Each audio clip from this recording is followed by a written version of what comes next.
Hey everyone, my name is Dave. Welcome to NTD Racing. This here is Honcho, our 1978 Jeep J10 Desert Race Truck. It just finished about 600 miles of the Baja 1000. We pulled it after it was taking some damage. And one of the things that we damaged was our light bar. We were using AuxBeam lights on the truck, and I'm gonna kind of show you what happened to those, and then we're gonna replace those and upgrade them to some new AuxBeam lights that we're gonna be using at the Mint 400. So let me show you some of the things that we broke. I'm gonna show you some of the features on the new lights that I really do like. We're gonna get a light bar made for Honcho and test these things out, get this truck to the Mint 400. If you wanna support us, check out our merch store. Don't forget to subscribe. Let's get to it. So let me tell you the story. I was driving lefty. Honcho is blasting through the desert with our driver, Chris, and I think he hit a cactus. Now, cactuses in Mexico are the equivalent of trees. In the United States, they're massive. Anyway, he hit a cactus at the front of our light bar so hard that it took our massive light bar and ripped basically the mounts off and pushed it into the truck. So we're going to use this part, but we got to remake mounts that go to basically the bumper that's behind the Razor grill of the Jeep J10.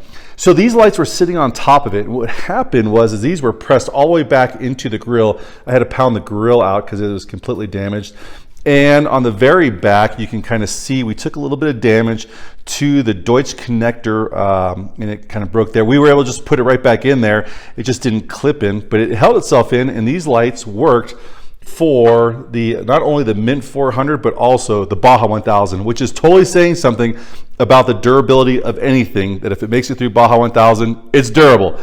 So we are going to swap over. These lights were the ones they gave us before, and they just gave us these new lights over here.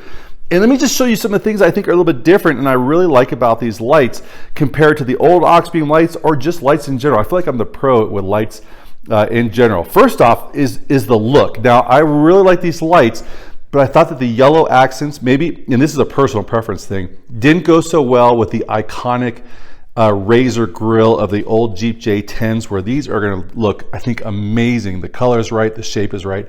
These are going to be really cool. Again, we broke the connector on the back of the old light, and if I flip this one down, you can kind of see now where there is no connector to the back. The wires go straight into the back of this cooling case on the back of this new pod light.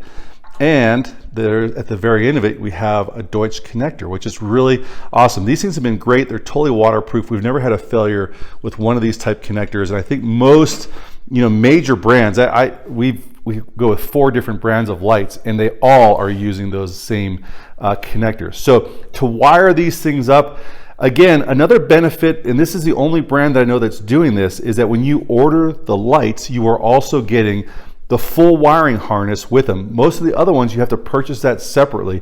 And sometimes for some of the vendors, they're really expensive. So it's nice to get these. So let's talk about where the connector here. You basically, it couldn't be any easier. You hook a ground and a negative up and plug these things into the lights, and they're working. And how do they work with that? So basically you have off of the relay there, you've got a switch, just an on and off switch. It's got a light on there to let you know when that light is on.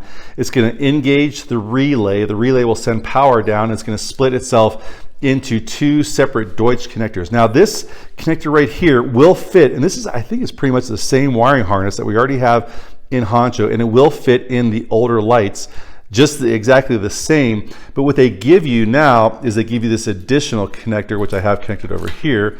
And I've got one bundled up right here, and basically it is going to connect into that 2-pin, and it separates itself into a 4-pin. Why a 4-pin? Well, it also splits off this additional wire right here, which is really convenient because now you can send the signal for your daytime running lights and your turn signals to these lights, and you'll have both of those in the pod lights. Whether you're buying like these smaller amber pod light, which we already use on the truck, or these bigger pod lights, they all come with their own wiring harness. I think that's really cool. So let's go ahead and do what we always do. I'm going to go ahead and take some dimensions off of Honcho to get this light bar. The bracket that we'll be making will be going to this old light bar holder right here, and then we'll go over, here's Lefty looking awesome, to the computer and do a little work on Fusion 360, and then we'll be cutting this part out on the Langmuir Systems CrossFire XR. Let's go ahead and get to it. The look that we were going for is, you see how the Razor grill kind of has this natural line that goes across it where the grill bends right there, is I'm trying to hit the center line of that light at that point. So we have this elevated to a point where all those lights will be on the center, and all 6 lights then, headlights and also the AuxBeams, will be lined up all the way across there. Again, one of those features that I really like is the fact that the connection doesn't happen back here. It happens back inside here with this extended cable. So now we can bring that light all the way back in there, and I feel like that it can take some hits, because you can see here on what we call the Josh bar that it actually took some pretty big hits on this thing. We'll be repainting it, but it took some pretty big hits, and everything gets beaten up out there. You hit bushes and all kinds of stuff, and so these things, as they kind of get hit, get pushed back into the grill, we won't be snapping any kind of connectors back there. So now all we need to do is we need to figure out what is the distance coming off of this 2-inch DOM tube straight out and then straight back down to where our mount is going to land right here, and we can put those things into Fusion 360. So I spent a lot of time on Fusion 360 and doing CAD, designing all kinds of parts for the trucks. And if you want to see how I do this, and you can do it on any kind of project, you can check out our playlist, which is usually the CrossFire Pro or CrossFire XR playlist, where I do a whole bunch of CAD. And then we drop this into the Langmuir Systems CrossFire XR. I've had the Pro, I've had the XR. I think they're both amazing machines. I've had them for a couple of years now, I think 4.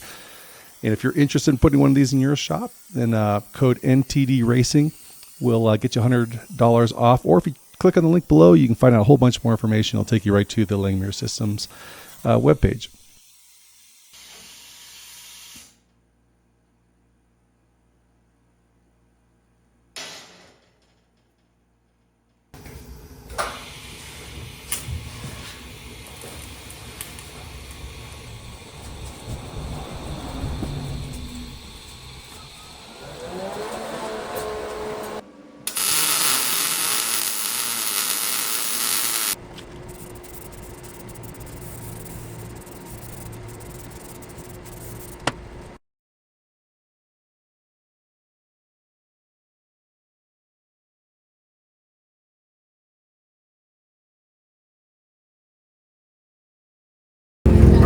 The 3rd pit for the Mint 400, the AuxBeam lights lighting up the night. Light bar is working awesome. Honcho's rocking it.